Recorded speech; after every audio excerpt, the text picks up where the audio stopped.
Assalamualaikum warahmatullahi wabarakatuh. Selamat pagi.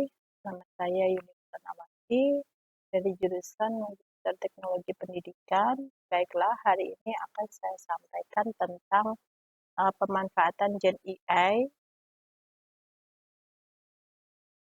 Ini adalah merupakan tugas dari mata kuliah multimedia pembelajaran dosen Profesor Dr. Heri Sujeni SDMT.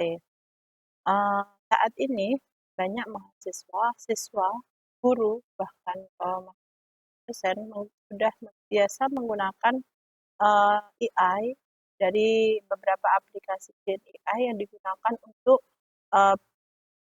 mengerjakan tugas, kemudian untuk penyampaian materi pembelajaran dalam proses pembelajaran, sehingga memudahkan para pengguna dalam menyelesaikan tugas.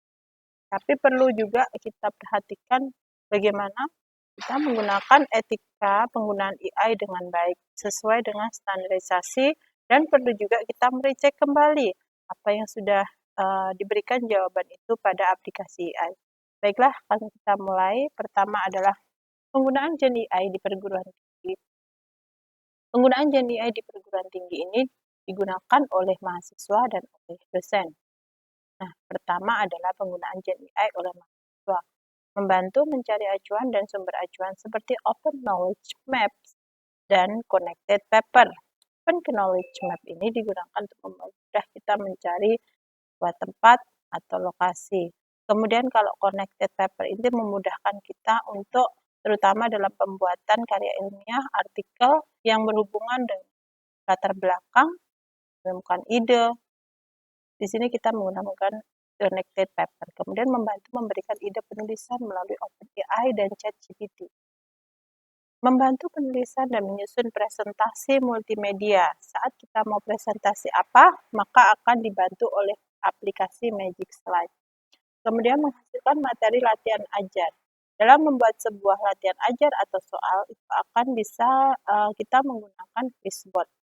Penggunaan Gen AI oleh siswa. Kemudian rekomendasi untuk mahasiswa.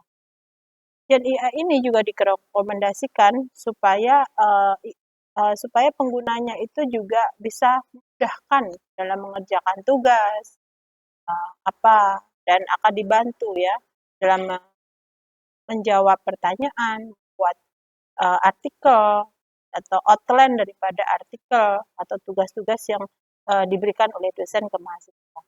Tapi perlu juga mahasiswa itu mericek kembali apa jawaban yang digunakan dalam AI sesuai atau tidak.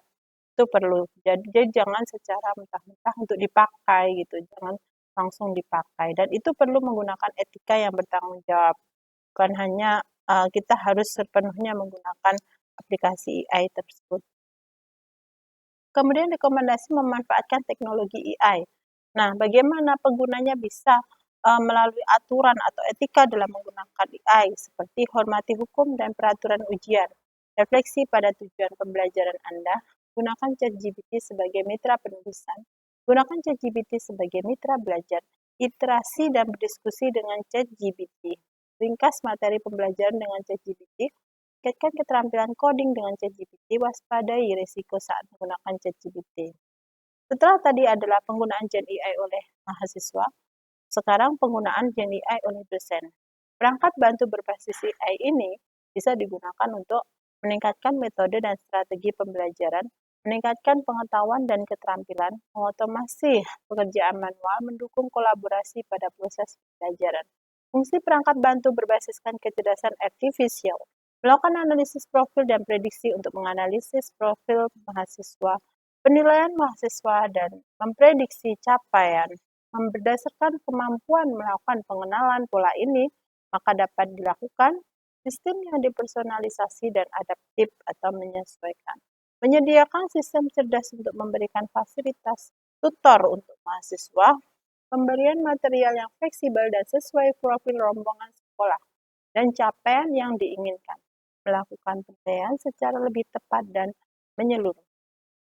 Dan AI ini juga bisa dimanfaatkan dosen untuk membantu proses pembelajaran, di antaranya personalisasi materi ajar, perancangan kurikulum berbasis OB dari Book of Knowledge, penyusunan materi kuliah, salah satu aplikasi Gen AI seperti OpenAI dan ChatGPT menstrukturkan ulang materi ajar lama, seperti membuat latihan, kuis, materi ajar, konsep, rangkuman, materi ajar, menggunakan Gen AI untuk Generative Adversarial Network atau disingkat dengan GEN, membuat sistem tutor berbasis AI, melakukan penilaian mahasiswa, pengelompokan rombongan belajar sesuai dengan profil mahasiswa.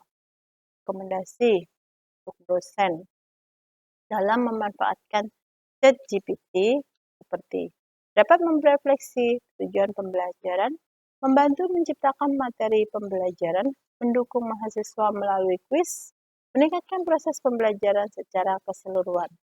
Adapun pemanfaatan Gen AI dalam pendidikan terdiri dari tingkat utama yang menunjukkan integrasi fleksibilitas AI dengan desain pendidikan yang meliputi A. Gagasan besar atau big idea, menggunakan Gen AI dalam menciptakan metode pengajaran yang efektif dan berbasis data. B. Aplikasi pendidikan educational education, menggunakan AI untuk membuat materi pelajaran melalui agen percakapan dan penelusuran data teks.